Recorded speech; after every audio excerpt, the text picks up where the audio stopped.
नमस्कार दोस्तों, मैं हूं डॉक्टर प्रेमा चौधरी। आप सभी का स्वागत है। आज हम पढ़ेंगे ऑर्गेनन ऑफ मेडिसिन के एफोरिज्म नंबर 24 के बारे में।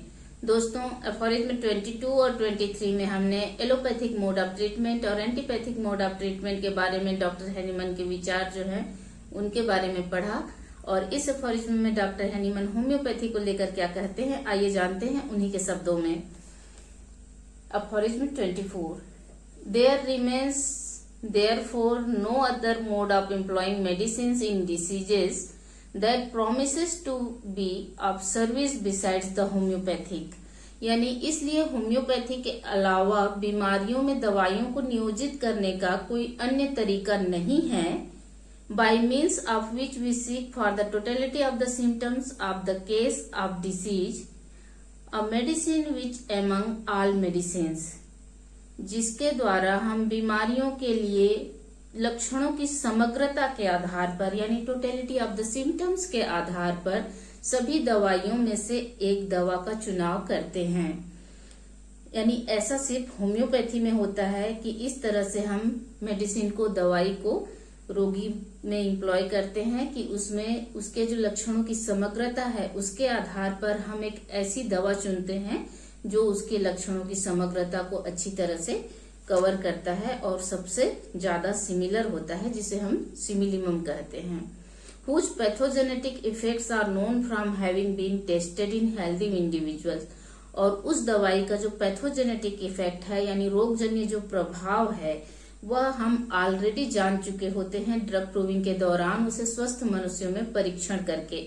यानी स्वस्थ मनुष्यों में परीक्षण किए गए दवाइयों में से एक दवाई लक्षणों की समग्रता के आधार पर चुन करके हम रोगी को देते हैं। Has the power and the tendency to produce an artificial morbid state.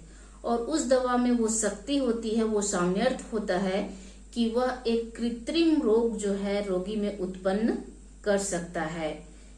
Most similar to that of the case of disease in question, जो प्रश्न में रोगी के रोग के मामले में समान होता है। यानी जो रोगी होता है उसको जो रोग होता है, जब हम टोटलिटी ऑफ सिम्टम्स यानी लक्षणों की समग्रता के आधार पर एक ऐसी दवा चुन करके देते हैं जिसका पैथोजेनेटिक इफेक्ट हमें पहले से पता होता है, क्योंकि हम ऑलरेडी उसे हेल्दी ह्यूमन बीइंग पर टेस्ट कर चुके होते हैं। यानी स्वस्थ मनुष्य पर परीक्षण करने के बाद जिस दवा का रोग पर क्या प्रभाव पड़ेगा ये हमें अच्छी तरह से ज्ञात होता है। इस तरह की दवाई में से एक दवा चुनकर जब हम रोगी को देते हैं तो रोगी में जो प्राकृतिक रोग जिस प्रकार का है बिल्कुल वैसा ही रोग जो कि प्राकृतिक न होकर कृत्रिम होता है, जो दवाई के द्वारा उत्पन्न होता है, वैसा रोग रोगी के शरीर में उत्पन्न हो जाता है उस दवा के द्वारा। तो दोस्तों, ये दवा जो हम देते हैं उसके द्वारा जो कृत्रिम रोग उत्पन्न हुआ है वो शरीर से कैसे जाता है, ये जानने के लिए आपको आगे के एफोरिज्म्स के वीडियो देखने होंगे। तो इसी तरह से बने रहिए हमारे चैनल के साथ। उम्मीद है आपको सारे एफोरिज्म बहुत अच्छे से समझ में आ रहे होंगे।